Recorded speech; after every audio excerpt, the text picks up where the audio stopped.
Alright, so we're going to be opening up and disassembling another Dell XPS 13 9365 2-in-1. So this one is actually different. You can see it's silver instead of this darker color. This one's been sitting around for a while, so I have a feeling it's a battery issue. Anyways, we're going to go ahead and take it apart. So we're going to need a T5 or Torx 5 screwdriver. We'll also need a PH0 or JAS0 screwdriver and a PH1 or JAS1 screwdriver. So first thing we're going to do is use the T5 or Torx 5 screwdriver. You want to keep all the screws in order because they can be different size, shape, and lengths. The way I do that, flat side down like that. In the pattern, I remove them on my desk. So you have this U-shaped pattern. So we're just going to put them like that. All right. Let's go ahead and remove all these screws. If this video helps you, don't forget to like, subscribe, and share my channel with others so that they can learn how to upgrade and repair their devices as well. If it helped you save a bunch of money, please consider contributing a little to my channel. If you've noticed, I haven't actually been posting many computer repair videos lately, and that's because I've actually not been getting much business. I probably made like about $40 or so within the last 4 days, so hopefully you guys can appreciate that I'm helping you fix your devices and contribute a little. Every little bit helps, even like $1. But yeah, all right. So anyways, let's go ahead and continue removing all these screws. There we go. Then we're going to switch over to the PH0 or JAS0 screwdriver, assuming it's the same as the darker model. We'll flip this tab up and we'll remove this middle screw here. All right, and it is the same. All right, so now we're gonna pop off the cover. Again, just like the other one, because there's 2 screws here, most likely we're not gonna be able to pop up this side, so we're gonna go from this side. So the easiest way to do that, if you have pry tools, I use my fingernails, but you get it in this little gap between the palm rest and the silver part of the cover. And then I use my thumb, so with my fingernails, I basically pry it out like this. All right, so I push on the bottom cover and then I pull it back just like that. All right, so let's see, like this. Okay, just like that. You can hear it popped. Okay, and then we're gonna just keep working our way over, down the sides, down the edges. So here you can see, now this part is separated. Okay, and then we're gonna go over to the side and continue working our way over. All right, all the way down to the corner here. Okay, this side should pop up as well. Gonna go ahead and do that on the other side. Okay, just like that. Oops, am I not getting in between the two? There we go. Okay, there we go. Pop these side edges up. Okay, just like that. Make sure that one goes up. There we go. Okay, I think one clip over here. Okay, there we go. All right, once we've done that, if it's the same as the other one, I'm going to keep my thumb down here along the edge of the screen, and then we're going to basically pull this cover that way while kind of lifting this side up as well. So lift that up. Here you can see I lifted this up, and then I'm going to pull it away towards myself, and there we go. Comes out pretty easily. Here you can see the inside. All right. Again, this one, the internals look exactly the same. So I'm going to skip over the SSD and everything. If you're curious about all the components, you can watch the other video. My customer's waiting outside, so I don't want to make him wait too long. We got the 2 PH0 or JS0 screws here. So we're going to remove those, and we're going to take out the battery first. So I just posted the same exact video. They're both going to be up around the same time, so if you can't find one, I'll try and post the other link in this video just so you can see that if you didn't see this one, or if this is the only one you saw. So I'll try and post the link there in the comments as well as in the description. But anyways, we're just gonna quickly take this thing out. We're using the PH1 or JS1 screwdriver now. Okay. Or maybe I should only put up one of these videos. I don't know. They are basically the same, but the issue is different. So I have a feeling on this one the battery is just not taking a charge because it's been sitting so long and drained completely to 0. So that's probably what's causing it. I guess for this one I'll put the thumbnail with the battery in, and then the other one I'll put with the battery out. Anyways, we're going to remove the battery connector here. I just use the wings here with my fingernails, kind of just wiggle that. Since we got it out slightly, let's go ahead and lift the battery out. So you can grab from anywhere. Just go from underneath here. It's probably easiest. All right, and then we're going to go ahead and get the battery connector out, slowly going from left to right, and then there we go. Battery removed. Okay, I'm also going to remove the CMOS or BIOS battery. This is basically the same as the other one internally. All right. The tape is a little bit placed different, but same thing, pretty much same idea. Peel that back. All right, and then we're going to go ahead and get this connector. Same thing at the wings, just wiggle and pull it back. There we go. We're going to slowly, carefully open up the computer. Press and hold the power button for about 15 seconds to drain any residual power. All right, this will make it a lot safer to work on. I guess in the meantime, you got the touchpad or fingerprint sensor, the LED light thing here. You got the trackpad connector, keyboard backlight, keyboard connector, CMOS BIOS RTC button, battery button. There you go. It's not really a button, but they call it a button cell. All right, you got the connector here. This is probably for the cameras and the microphones. Wireless card is soldered to the board, but the antennas can come out. You just pull up from the tails. LCD LVDS connector here. Remove the 2 screws, and this is one of those pull-up tabs.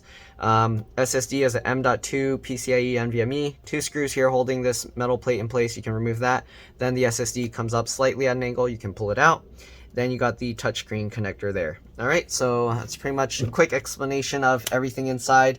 Basically, same idea as the other one I removed. If you want more detail and slower talking, you can watch that one. Oh, I forgot to mention the power button cable is here as well. I didn't mention that on the other one. Anyway, so we held the power button for 15 seconds. Another thing I like to do after opening it is to, if it's having some issues with the BIOS battery, I'm going to short the CMOS or BIOS battery connectors here, pins here, and we're going to just short that for a few seconds. That way it resets the BIOS and makes it so if there's anything preventing it from turning on, that should hopefully fix it. All right, at least software wise. All right, so there we go. Also, there's the speaker connector here. All right, right there, sorry. Okay, so I'm gonna put this back in. Again, I'm gonna try using the battery from the other model. So they actually label this as RTC battery, which stands for real-time clock battery.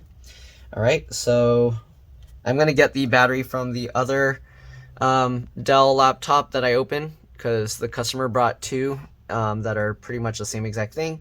So I'm gonna get that battery out and I'll be back. All right, and we're gonna put that battery in. Alright, so I'm back. We got the other battery.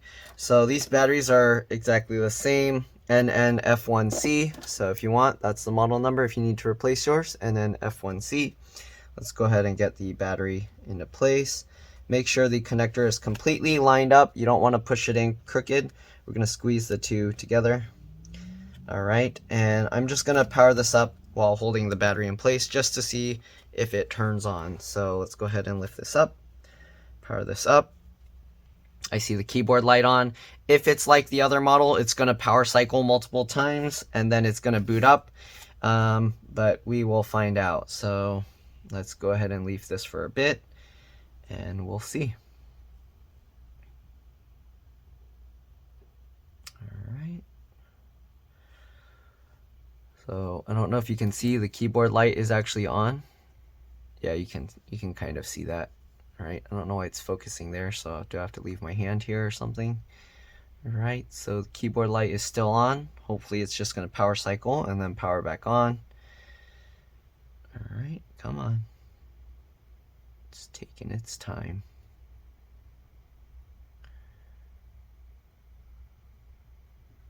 If I move my hand, is it going to... Okay, it's staying focused this time. So keyboard light is still on. That could be a good sign or a bad sign, we'll see. But yeah, that means the BIOS is resetting. You want to be very patient with this because it can take a while. I noticed this model laptop for some reason is super slow at resetting the BIOS. So yeah, we're just gonna have to keep waiting. Stay focused, come on. Okay, the keyboard just power cycled. I don't know if you saw the LED lights went off and on. Sorry, I know it keeps focusing somewhere else. Come on, stay focused here. Okay, it's staying on. You can still see the keyboard backlight is on. Yeah, it's taking a while. The fact that it restarted itself and turned itself back on, I have a feeling it's going to be okay, but we'll find out.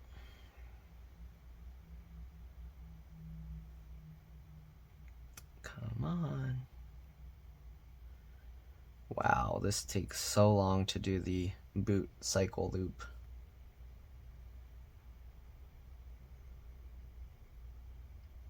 Okay, we're just gonna keep waiting. Looks like it's taking its time.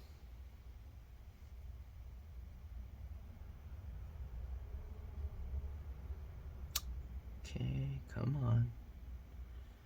So before, this keyboard wouldn't even stay lit up the moment we unplugged it.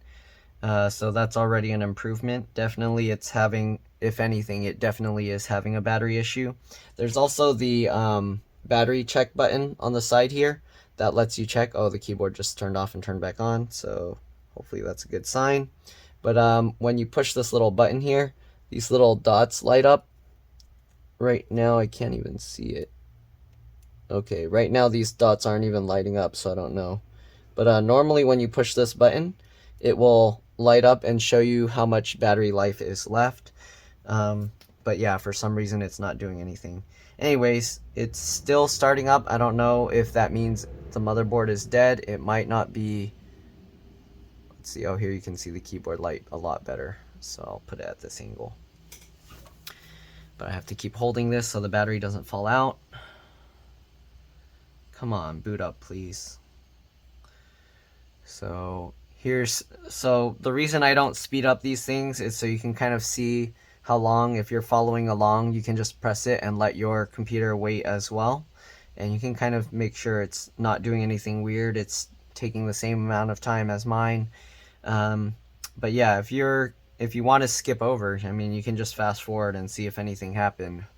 But yeah, so far nothing's happening. Keyboard light is just on.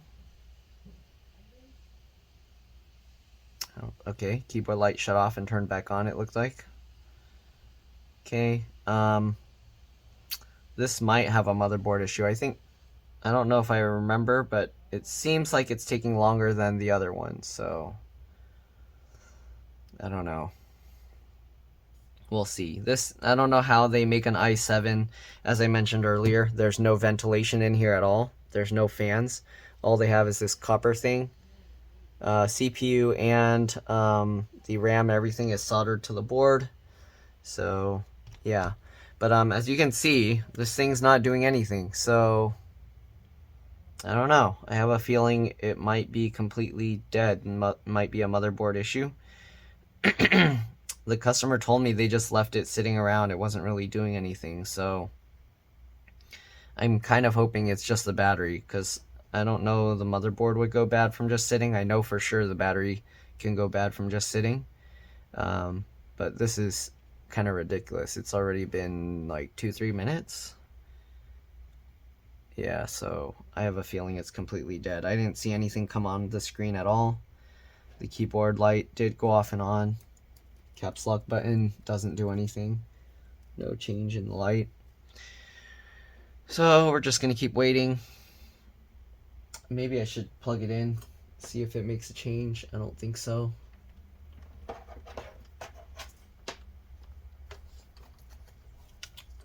Plug this in. Okay. Still same thing, just the keyboard's lit up. I'm going to give it at least 5 minutes and see if anything changes. Maybe I should give it longer because it's been sitting so long. I don't know. Again, you can just fast forward through this. This is just a lot of empty space of waiting. I don't think it's turning on though. Something is weird with this one. So yeah, I don't know. I might try one other thing with resetting the BIOS while or shorting the BIOS pins, CMOS pins, while pressing the power button. But other than that, I'm not sure what else to check on this other than it being a motherboard issue. So I don't know. Nothing's happening.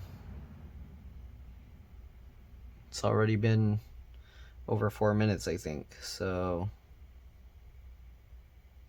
yeah, I don't know what's going on with this one.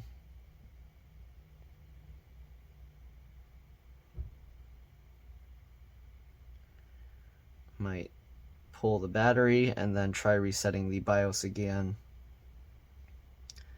because yeah, nothing's happening. I think now the keyboard's just stuck permanently solid. I don't see the screen lighting up or changing at all. Interesting. I don't know. Sometimes it's good to be patient, but there's only so long you can wait, and then it's like something's wrong. So I think it's already been over 5 minutes. We'll give it another few seconds, 30 seconds, and we'll see. But it looks like it's not doing anything other than the keyboard being lit up. Okay. I haven't seen the keyboard shut itself off. Let's see if pressing the power button does anything. I'm gonna press and hold the power button.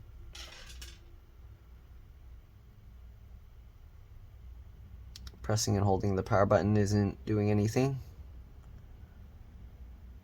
Okay, it's been, I think, over 6 minutes. So let's go ahead, unplug this, pull the battery back out. I'm gonna try resetting the BIOS one more time, and we'll see if we get any luck. All right, pull the battery out. Pull the CMOS battery out. Okay.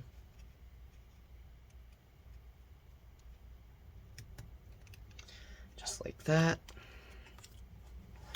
All right, let's press and hold the power button again for about 15 seconds. This time I'm going to short this at the same time. So I'm connecting the two BIOS pins while I'm holding the power button. We're going to do this for about 15 seconds. So we'll wait about 12 more seconds, 10 more seconds.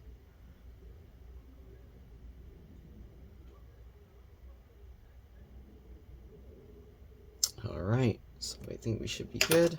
Let's go ahead and plug this back in. Again, if it doesn't work, then I don't know. It seems like something more serious is the problem. Let's go ahead and get the battery back in. If it's that, then it might need a new motherboard. I don't know if the motherboard will be repairable. All right, let's see. Does it show the battery thing? Okay, so when it's not on, you can actually see it's showing the battery is pretty full already, or like 3 dots. Let's see if I can plug this in, if it shows it's charging. No. It turned itself on. That's kind of weird. I don't think I pushed the power button, but the keyboard light is on. So we're going to give this another several seconds and see if anything changes. I'm just going to keep holding this and we'll see. But I think it's not going to do anything. So most likely this one has a motherboard issue. So yeah. Anyways, hopefully this video helps some of you guys. It did work on the other one, resetting the BIOS, but their charge port was also screwed up. It only works when the cable is plugged in one way, like you can flip the cable upside down, the USB-C, and it only worked in one direction. So anyways, yeah, this looks like it's not going to be doing anything. I'm going to leave it on a bit longer, and then I'll get back to you guys, because you probably don't want to sit through just waiting on this thing for so long. So, yeah, I'm going to let it sit on its own for a bit, and then if anything new happens, I'll be back. Oh, the keyboard just shut off and turned back on. But, yeah, anyways, I'll see you guys if anything new happens. If not, we'll be back, and we'll just put the cover back on with the original battery. All right, anyways, see you guys in a bit. I forgot to show the reassembly. Anyways, I already put the battery back in, so I think you saw that. Just don't forget to put back the 8 screws. We're going to put the bottom cover back on. Not that, that's just their plastic cover. So we're going to put this back on. So same thing as before in reverse. We're going to push this in first. Okay. Then we're going to go around these side edges and everything, clip everything back into place. All right. Don't forget the PH0 or JAS0 screw underneath this cover. Alright, there we go. And then all we gotta do is put the remaining T5 or Torx 5 screws all around the case. Excuse me. And that's pretty much it. So hopefully this video helped you guys. Again, if it did, make sure to like, subscribe, share my channel with others so that they can learn how to upgrade and repair their devices. If it helps you save a bunch of money, please consider contributing a little to the channel. Again, every little bit helps and allows me to continue making these videos for a living. And other than that, thanks for watching. You're welcome to stay as I put back the rest of the screws, but it's pretty much all there is to it. Alright, so let's get all these back in. And we're pretty much done. 3 more screws. Last 2. Alright, thanks for watching. See you all in the next one. Alright, let's drop this. Bye.